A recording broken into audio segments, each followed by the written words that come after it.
Hey guys, since I posted the goat release video, I've had a lot of questions about my walkthrough fence here.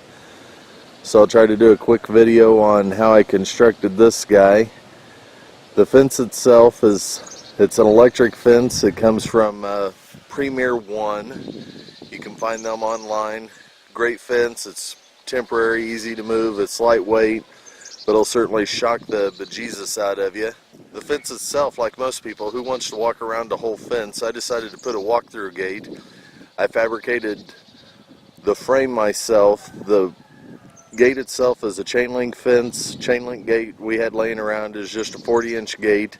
So I bought 1-inch PVC and I cut it just to fit the gate itself. You can see I used the actual hardware for the chain link fence. The electric itself isn't touching the hinge, so I didn't have to worry about anything there. I used extra baling wire to hold this to the upright.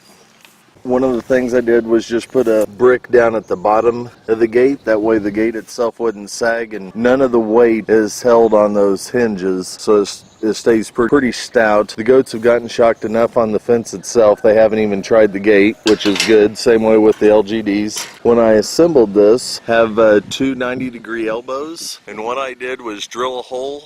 This is shielded electrical wire like you'd use to bury underneath gates and that sort of thing. Drilled a hole so that it would just fit. I ran that through the elbow itself, ran it through the tube, come out the other side of the elbow.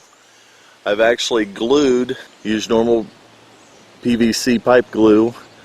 I glued this joint as well as this joint. This joint is not glued, as is this joint is not glued, and the reason I did that so that when I do store this fence, it's an easy disassembly. Can hook it, just fold it up and roll it right up with the fence, and I'm done with it. Couple of zip ties.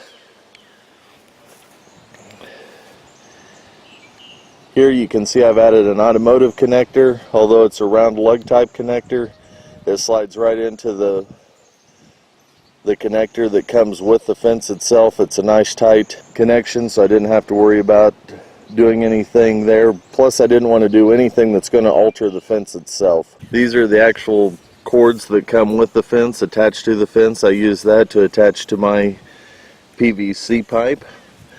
I'm going to turn the camera off for a second, disconnect those, and then show you what I used to hold these PVC rails upright. Okay, I've disconnected the fence and I pulled the PVC off the internal pipe. You can see how far up that fence the support goes. I pulled my pipe out of the ground. I come in for a close-up. The central pipe is actually a surveyor stake. I bought it at just one of our local lumber yards. Then I welded a piece of 24-inch rebar to it, and what I did was 8 inches lateral on each side, putting a 6-inch bend down, so that way when I stick it in the ground, that's going to give it some stability. Hasn't fallen over yet, and we've had a lot of storms and winter, and everything's held that upright, so that would go in the ground. PVC slides just right over the top of that, and that's what holds the frame itself into place. I'm sure there's 101 different ways to hook up this Premier fence to your existing electrical. This way might not be a right way, but this way works for us. I've not had any goats get out of it. You can tell that what I've done is tie the fence itself to existing T-post. I ran an insulated wire to the fence's manufactured connector. Just put a little bit of an L on there just to catch the connector, and it slides right over the existing lug. And then to energize it, that wire I've got coming down to one of my T-post connectors there, and you can see that I put a little hook in it, ran my hot wire through there, and that thing is full charge. Thought I'd show the quick example. I don't know how easy it's going to be to see in this camera, but you can see from one side of the Premier electric netting to the other side which side the goats have been on and which side that they were just turned out to.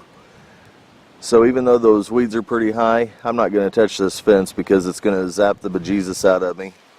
But just to let you know that these Premier fences do work really great for rotational grazing. They're a temporary fence. You can move them around however you need to. Just an awesome investment. I wish I'd have done it years ago. Someone was asking me what type of charger we used. Thought I'd show you what I've done to begin with, and I'll show you the charger. I just bought a cheap plastic toolbox from Lowe's. I mounted my charger inside there just to keep it out of the weather. I'm fortunate enough I've got a power pole right next to my barn, so I tie into the fence right next to the power pole. I added a chew-proof, puppy-proof type of cord, goat-proof cord, wire around the cord. Then I've put a weatherproof connector on there. For this guy, I don't know if you can see it or not, I use a Zebra. It's a 25-mile